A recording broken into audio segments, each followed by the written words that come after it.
নমস্কার বন্ধুরা, আমি অরূপ আর আপনারা দেখছেন আমার আজকের এই চ্যানেল থেকে এই ভিডিওটি। আজকের এই ভিডিওটি অত্যন্ত গুরুত্বপূর্ণ আর এই ভিডিওটি একটু মনোযোগ সহকারে সবাইকে লক্ষ্য রাখতে হবে এবং দেখতে হবে। একটু বড় হলেও সেই ভিডিওটি একটু মনোযোগ সহকারে যদি দেখেন তাহলে কিন্তু আপনাদের আমি যে টপিক নিয়ে আজকে আলোচনা করছি তাহলে সেটা একদম ক্লিয়ার হয়ে যাবে। তো এই টপিকটা বোঝার জন্য তাহলে অবশ্যই আমার পেছনে যে ব্যাকগ্রাউন্ডে যে ম্যাপ চলছে তো সেই ম্যাপের দিকেও লক্ষ্য রাখতে পারে, অথবা আবার আমার সামনে স্ক্রিনের মধ্যে যে ম্যাপ প্রত্যেকটা পয়েন্টে যখন আলোচনা করব তো প্রত্যেকটা পয়েন্ট কিন্তু ম্যাপ ওয়াইজ আমি পয়েন্টের ম্যাপ ওয়াইজ কিন্তু আলোচনা করব। তো ম্যাপ দিয়ে বোঝার সুবিধার্থে আমি কিন্তু ম্যাপের অংশ আমি এখানে স্ক্রিনে শো করব, তো তাতে বোঝার যেন সুবিধা হয়। তো অবশ্যই আমার এই চ্যানেলটিকে যারা নতুন, যদি ভালো লাগে অবশ্যই চ্যানেলটিকে লাইক, সাবস্ক্রাইব, শেয়ার করে এই ভিডিওটিকে শেয়ার করবেন। যদি ভালো লাগে অবশ্যই পাশে থাকবেন। তো দেরি না করে আমি আমার যে আজকের যে আলোচনা, সেই আলোচনার যে মূল টপিকটা কি হচ্ছে সেটা নিয়ে আলোচনা করছি। আজকের আলোচনার টপিক হচ্ছে, একদম আমরা তো কিছুদিন যাবতই শুনছি বাবলি মান্থ, হরমোজ প্রণালী ব্লকেজ, তো এই সমস্ত কিছু আমরা কয়দিন যাবতই শুনছি, ঠিক আছে। তো ওই সাইটটা যখন বন্ধ হয়ে যায়, হরমোজ প্রণালী বন্ধ হয়ে গেলে ওখানে বিশ্বের কত 25% আমদানি হয় সারা বিশ্বের তো সেগুলো সম্বন্ধে 20% আমদানি হয় হরমোজ প্রণালী দিয়ে, ওই প্রণালী দিয়ে বিজনেস হয়। তারপরে হচ্ছে আমরা বাবলি মান্থ, ওইখানেও প্রায় 9-10% কিন্তু বিশ্বের বাণিজ্য হয়। তো আমরা সেটা তো আগে শুনেছি, কিন্তু আজকের যে ভিডিওটি এটা অত্যন্ত একটা গুরুত্বপূর্ণ, সেটা হচ্ছে ভারতবর্ষ এবং চীন এবং আমেরিকা, এই তিনটি দেশে নিয়ে কিন্তু আজকের এই ভিডিওটি আমার মূলত। তারপরেও তো অন্যান্য দেশ আছে। তো এই তিনটি দেশকে নিয়ে আমার এই ভিডিওটি। তার কারণ মূল বিষয় এই তিনটি দেশকে নিয়ে, তার কারণ হচ্ছে আমেরিকা আমেরিকা এবং ভারতবর্ষ দুইজন মিলে কি চীনের চীনকে ঘিরে ফেলছে, বা চীনের কি শ্বাসরুদ্ধ করে দিবে এমন কোনো পদক্ষেপ বা এমন কোনো কাজ করছে কি? আমরা কিন্তু অতীতে কিছুদিন আগে দেখেছিলাম যে ভারতবর্ষ চীনের দিকে অনেকটা ঝুঁকে গিয়েছে, আমেরিকা থেকে দূরে সরে গিয়েছে। তার পাশাপাশি আমরা দেখেছিলাম রাশিয়া চীন ভারতবর্ষ, তো RIC বা ব্রিক্স, এমন কিন্তু আমরা অনেক কিছু শুনেছি। তো এতে কিন্তু অনেকটা আমেরিকা থেকে দূরে সরে যাওয়ার এই বিষয়গুলো কিন্তু আমরা জানতে পেরেছিলাম। কিন্তু আজকের যে আমি ভিডিওটি করছি একদমই টোটাল জিও পলিটিক্স এর দিক দিয়ে, কখনোই কোনো একটা বিষয় কিন্তু দীর্ঘস্থায়ী হয় না। তো সেটা কোনো না কোনো সময় কোনো না কোনো ভাবে সেটা পরিবর্তন হতে থাকে।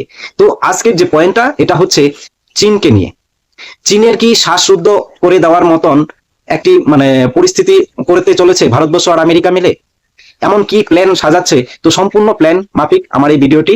তো এখানে কিন্তু যে যে বিষয়টা, তো পৃথিবীর একটি নির্দিষ্ট সমুদ্রপথ মাত্র 24 ঘন্টা যদি বন্ধ করে দেওয়া যায়, প্রণালী আর কি, তবে চীনের মতন সুপার পাওয়ার দেশের কল কারখানা বন্ধ হয়ে যাবে এবং বিদ্যুৎ সংযোগ বিচ্ছিন্ন হয়ে যাব এবং পুরো দেশ স্থগিত হয়ে পড়বে। ভাবছেন কি এটা কি সম্ভব? হ্যাঁ, এটা সম্ভব। তো আর এই চাবিকাঠির নাম হচ্ছে মালাক্কা প্রণালী। একদম ঠিক শুনেছেন। এই মালাক্কা প্রণালীকে চীনের যে প্রাক্তন এখন যে শি জিনপিং, তার আগে যে প্রেসিডেন্ট ছিল হু জিনতাও, একে মালাক্কা ডিলেমা বা চীনের মরণ ফাঁদ বলেছিল এই মালাক্কা প্রণালীকে। কেন? 2026 সালে এসে আমেরিকা এবং ইন্দোনেশিয়া নতুন করে প্রতিরক্ষা চুক্তি শি জিনপিং এর কিন্তু রাতের ঘুম কেড়ে নিচ্ছে। আজকের এই ভিডিওটি আমরা ম্যাপের সাহায্যে একদম পুরো ইন ডেপথ পথ ভুল রাজনীতি বিশ্লেষণ করব। ভিডিওটি একটু লম্বা হতে পারে, কিন্তু অবশ্যই সবাই একটু শেষ পর্যন্ত দেখবেন, তাহলে কিন্তু এই রাজনীতি দাবার চালগুলো কিন্তু, বিশ্ব রাজনীতির দাবার চাল কিন্তু আপনার একদম সহজভাবে এবং জলের মতন পরিষ্কার হয়ে যাবে যে কি হতে চলেছে। কেন আমি এই কথা বললাম? পৃথিবীর সবচেয়ে বড় বোতল নেক, হ্যাঁ, অত্যন্ত গুরুত্বপূর্ণ। সেটা কোথায়? সুমাত্রা, ইন্দোনেশিয়ার যে, আর হলো মালদ্বীপ উপস্থিতন, মালয়েশিয়ার যে আছে, আর সিঙ্গাপুরে একটি পয়েন্ট। তো এটি একদম গুরুত্বপূর্ণ এই মালাক্কা প্রণালীর। তো আজকে প্রথম অবস্থানটা তো বুঝে নেওয়া যাক। মালাক্কা প্রণালী হলো ইন্দোনেশিয়া, সুমাত্রা দ্বীপ এবং মালয়েশিয়া দ্বীপের মাঝখানে একটি সরু জলপথ। এটি প্রায় 930 কিলোমিটার লম্বা। শুনলে অবাক হয়ে যাবেন, এর মধ্যে কিন্তু সব থেকে সরু অংশ মাত্র চৌড়ার দিক দিয়ে হচ্ছে 2.5 কিলোমিটার বা 2.5 কিলোমিটার থেকে 3 কিলোমিটার। হ্যাঁ, এতটাই সরু ওই চৌড়া এই জায়গাটা। আর এই একটি ভারত মহাসাগর ও প্রশান্ত মহাসাগরকে যুক্ত করার মতন সংক্ষিপ্ততম এবং সস্তা পথ কিন্তু এটা। পরিসংখ্যান কি বলছে জানেন?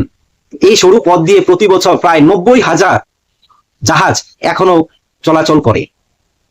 পৃথিবীর মোট বাণিজ্যের প্রায় 1/4 কিন্তু এই পথ দিয়েই যাতায়াত করে। এবং সমুদ্র পথে বিশ্বের মানে জাহাজগুলো যাতায়াত করে সমুদ্র পথে বিশ্ব যত তেলের ব্যবসা হয় তার 1/3 কিন্তু এই সরু পথ দিয়েই যায়। সিঙ্গাপুর বন্দর আজ যে এত উন্নত, হ্যাঁ, তার প্রধান কারণ কিন্তু হলো এই মালাক্কা প্রণালীর অবস্থানের জন্য। হ্যাঁ, অত্যন্ত গুরুত্বপূর্ণ এই মালাক্কা প্রণালী। আর মালাক্কা প্রণালীর যে মালাক্কা ডিলেমা ও চীনের জন্য যে ঝুঁকি আছে, তো এটা আবার কেন? এই প্রণালীটা যদি এটা চীনের জন্য কেন এত ঝুঁকি হয়ে এসেছে, তা এবার আসছি আসল বিষয়ে। চীন কেন ভয় পাচ্ছে? চীন তো প্রায় বিশ্বের দ্বিতীয় বৃহত্তম জ্বালানি আমদানিকারক দেশ। তার শিল্পায়নের জন্য যে তেলের প্রয়োজন বা যে জ্বালানির প্রয়োজন তার কিন্তু 70 থেকে 80% আসে কিন্তু মধ্যপ্রাচ্য এবং আফ্রিকার দেশ থেকে। আর এই সব তেলবাহী জাহাজগুলোকে অবশ্যই মালাক্কা প্রণালীর পার হয়ে তারপরে চীনে পৌঁছাতে হয়। তো চীনের এই অবস্থানকে বলা হয় এনার্জি লাইফলাইন রিস্ক। চীনের ভয় হলো যদি কোনোদিন আমেরিকা বা ভারতের সাথে তাদের বড় ধরনের কোনো যুদ্ধ বা কোনো সংঘর্ষ ভয় বাঁধে, তবে কিন্তু শত্রুপক্ষের শত্রুপক্ষ খুব সহজেই কিন্তু এই সরু পথটিকে বন্ধ করে দিতে পারে। এবং নৌবাহিনী দিয়ে ব্লক করে দিলে কিন্তু এই পথ বন্ধ হওয়া মানে হচ্ছে চীনের তেল সরবরাহ বন্ধ হয়ে যাবে। আর তেল বন্ধ হওয়া মানে হলো চীনের প্রায় একটা মানে তাদের যে অগ্রগতি, সেই অগ্রগতির এক প্রকার মৃত্যু ঘন্টা বেজে যেতে পারে। আর এই প্রণালী বন্ধ হয়ে গেলে কিন্তু যে চীনের যে বাণিজ্য হয়, সেই বাণিজ্য কিন্তু তারা এই প্রণালী দিয়েই কিন্তু যায়। তো সেই জিনিসপত্র যে কোনো জায়গায়, যেমন ধরো মধ্যপ্রাচ্যে যেতে হচ্ছে, তো মধ্যপ্রাচ্যে যেতে গেলে কিন্তু এই মালাক্কা প্রণালী হয়েই বা আসা যাওয়া মধ্যপ্রাচ্যে বা আফ্রিকা এই সমস্ত দেশে যেতে গেলে কিন্তু অবশ্যই তাকে এই রাস্তা দিয়ে যেতে হবে। আর উপর দিয়ে যদি চীনের উপর দিয়ে তাইওয়ান উপর দিয়ে ওই সাইড দিয়ে তো যেতে পারবে না সব সময়, তার কারণ ওইদিকে বরফ দিয়ে গিয়ে ঢাকা থাকে। আর মালাক্কা প্রণালীটাই কিন্তু একমাত্র চীনের জন্য অত্যন্ত গুরুত্বপূর্ণ একটি পথ, অন্যান্য মানে তাদের ব্যবসার জন্য সব থেকে গুরুত্বপূর্ণ এই পথটি। হ্যাঁ বন্ধুরা, তো এই জন্যই কিন্তু একে 2003 সালে কিন্তু হু জিনতাও যে আগে প্রেসিডেন্ট ছিল, তিনি কিন্তু এই নাম দিয়েছিল যে মালাক্কা ডিলেমা। আমেরিকা ও ইন্দোনেশিয়ার নতুন চাল। এখন যে পয়েন্ট আলোচনা করছি সেটা হচ্ছে আমেরিকা ও ইন্দোনেশিয়ার নতুন চাল। তো আমেরিকা ও ইন্দোনেশিয়ার যে নতুন চাল, এখানে ইন্দোনেশিয়ার যে আমি ম্যাপের মধ্যে দেখাচ্ছি, এই ইন্দোনেশিয়া উপকূল মার্কিন পতাকার এই জিনিসগুলো দেখা, এই সাইডটা অবশ্যই একটু লক্ষ্য করবেন। তো আজকের ভিডিওটা কিন্তু সম্পূর্ণ ম্যাপের উপরেই কিন্তু আপনাদের বুঝে নিতে হবে। আমি ম্যাপটা এবং জুম করে দেখিয়ে দিচ্ছি তো যেন সুবিধা হয়। তো ঠিক আছে, তো সম্প্রতি এই উত্তেজনা আরো বেড়ে যাচ্ছে। গত 13 এপ্রিল কিন্তু 2026 তারিখে আমেরিকা ও ইন্দোনেশিয়ার মধ্যে একটি বড় মাপের প্রতিরক্ষা চুক্তি স্বাক্ষরিত হয়েছে।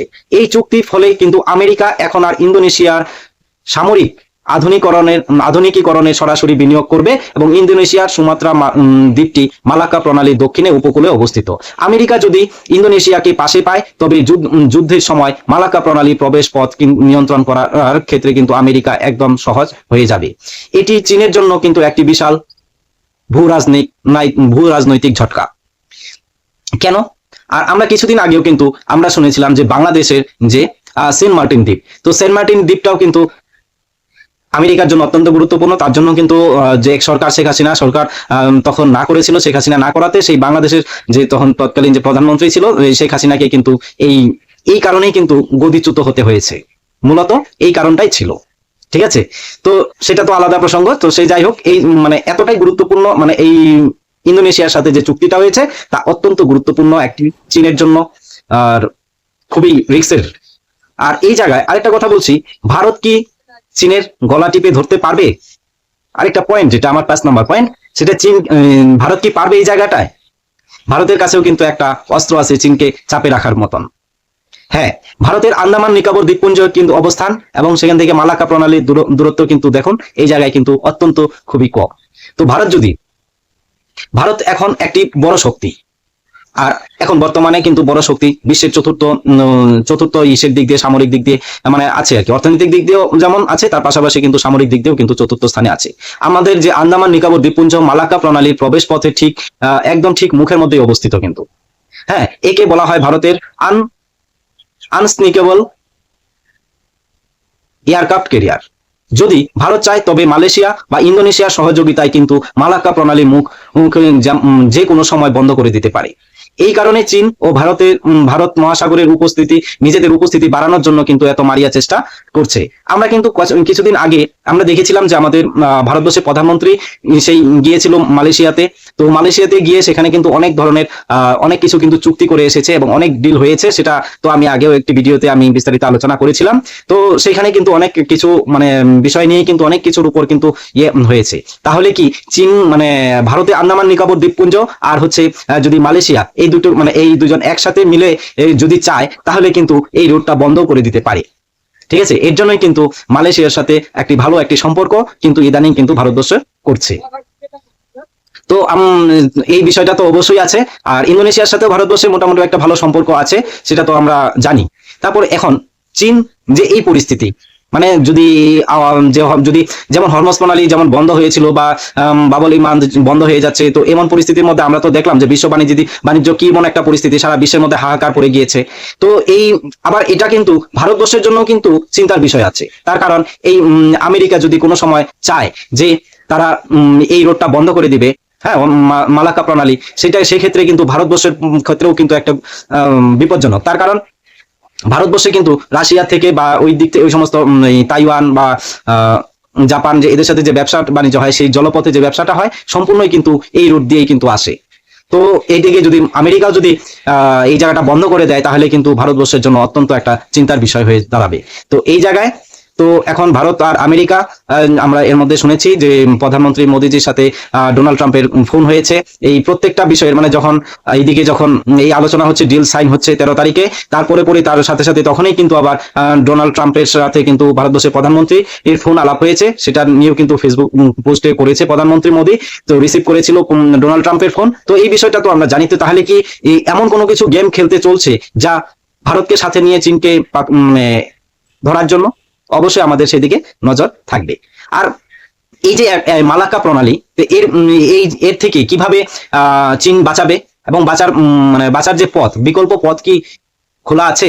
হ্যাঁ, চীনের কাছেও কিন্তু 4টা গুরুত্বপূর্ণ পয়েন্ট আছে। সেই পয়েন্টগুলো আমি এখানে আলোচনা করছি। সেই পয়েন্টগুলোর উপর ভিত্তি করে কিন্তু চীনও এখান থেকে বেঁচে যেতে পারে। কিভাবে?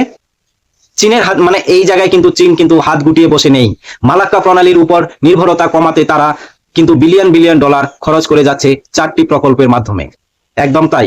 পাকিস্তানের গোয়াদার বন্দর, যে পাকিস্তানের সাথে আমরা দেখছি যে খুব সম্পর্ক, খুব ভালো একটি সম্পর্ক, সেটা কিন্তু আরব সাগর থেকে সরাসরি স্থলপথে তেল চীনে নিয়ে যাওয়ার জন্য তারা পাকিস্তানের সি প্যাক করিডোর তৈরি করছে। এতে কিন্তু মালাক্কা প্রণালীকে সম্পূর্ণ এড়িয়ে যাওয়া যাবে। দেখতে পাচ্ছেন, এই সাইটটা কিন্তু অত্যন্ত গুরুত্বপূর্ণ চীনের জন্য, পাকিস্তানের জন্যই। আর হচ্ছে মিয়ানমারের পাইপলাইনের মিয়ানমারের উপকূল থেকে চীনের ইউনান প্রদেশ, ইউনান প্রান্ত মানে প্রদেশে পর্যন্ত তেল ও গ্যাসের পাইপলাইন তৈরি করছে, যাতে সমুদ্রের পথে যেন ঝুঁকি কমে যায় ওই সাইড দিয়ে। তো আরেকটা যেটা 3 নম্বর, সেটা হচ্ছে বেল্ট অ্যান্ড রোড, ঠিক আছে, BRI। তো এই বেল্ট এন্ড রোডের কি ইয়েটা আছে, চীন সারা বিশ্বের মধ্যে বন্দর ও রেল লাইন জাল বুনছে, যাতে কোনো একটি পথ যদি বন্ধ হয়ে যায় তাহলে অন্য পথ দিয়ে যেন বাণিজ্য সচল থাকে সেটা। আর 4 নম্বর, নৌবাহিনী আধুনিকরণ। চীন এর কিন্তু নৌবাহিনীকে এতটাই শক্তিশালী করছে যাতে তারা মালাক্কা প্রণালী থেকে শুরু করে দক্ষিণ চীন সাগর পর্যন্ত নিজেদের পাহারায় দিতে পারে এবং শত্রুদের ব্লক করে দিতে পারে, এবং সেই দিকে কিন্তু কাজ চলছে। তো তাছাড়াও কিন্তু আরেকটি বিকল্প আছে, সেটা হচ্ছে সুন্দা ও লম্বক প্রণালী। সুন্দা ও লম্বক প্রণালী, অনেকে বলেন যে মালাক্কা বন্ধ হয়ে গেলে জাহাজ কি অন্য পথ দিয়ে যেতে পারবে? হ্যাঁ, অবশ্যই পারবে। তার কারণ হচ্ছে ইন্দোনেশিয়া সুন্দা ও লম্বক প্রণালী দিয়ে যাওয়া সম্ভব, কিন্তু ওই পথটা ব্যবহার করলে জাহাজের সময় বেশি লাগবে, তার পাশাপাশি খরচও কিন্তু অনেক বেড়ে যাবে। তার কারণ এটি অনেকটা পথ এই দিক দিয়ে ঘুরে যেতে হয়। তো যা বিশ্বের বাণিজ্যের মুদ্রাস্ফীতি মানে ঘটিয়ে দেবে এমন একটি, যেহেতু যে মানে জাহাজগুলো অনেক দূর দিয়ে যাবে, তো সেক্ষেত্রে কিন্তু তো বন্ধুরা, তো এই যে একটা মানে সম্পূর্ণ জিনিসটা যে বুঝলেন, তারপরে এই বন্ধুরা, মালাক্কি প্রণালী কি মানে এটি কি একটি জলপথ নয়? এটি কি একটি শুধু জলপথ নয়, নাকি একটি বিশ্বের ক্ষমতার ভারসাম্যের কেন্দ্রবিন্দু? এই যে প্রণালী, মালাক্কা প্রণালী নিয়ন্ত্রণ করবে, মানে নিয়ন্ত্রণ যে করবে সে তথা বিশ্বের বাণিজ্যের নিজের দাপটে বজায় রাখবে। ঠিক আছে। তো যেমন আমেরিকা ও ইন্দোনেশিয়া এই নতুন নতুন বন্ধুত্ব এবং ভারতের আন্দামান কৌশল সব মিলিয়ে চীন কিন্তু এখন চতুর্মুখী চাপের মধ্যে আছে। আপনার কি মনে হয়, কি মনে করেন যে চীন কি সত্যি কোনোদিন এই মালাক্কা প্রণালী ডিলেমা থেকে বেরিয়ে আসতে পারবে, নাকি মালাক্কা প্রণালী হবে চীনের পতনের প্রধান কারণ? অবশ্যই আপনার মূল্যবান মতামত ভিডিও কমেন্ট বক্সে অবশ্যই জানিয়ে যাবেন। আর যদি ভিডিওটি ভালো লাগে অবশ্যই লাইক কমেন্ট শেয়ার করে পাশে থাকবেন। যারা নতুন আমার এই চ্যানেলটিকে সাবস্ক্রাইব করেননি তারা অবশ্যই চ্যানেলটিকে একটু সাবস্ক্রাইব করবেন এমন ভিডিও, তথ্যপূর্ণ ভিডিও দেখার জন্য। তো দেখা হবে পরের ভিডিওতে। সবাই ভালো থাকবে, সুস্থ থাকবে। জয় হিন্দ।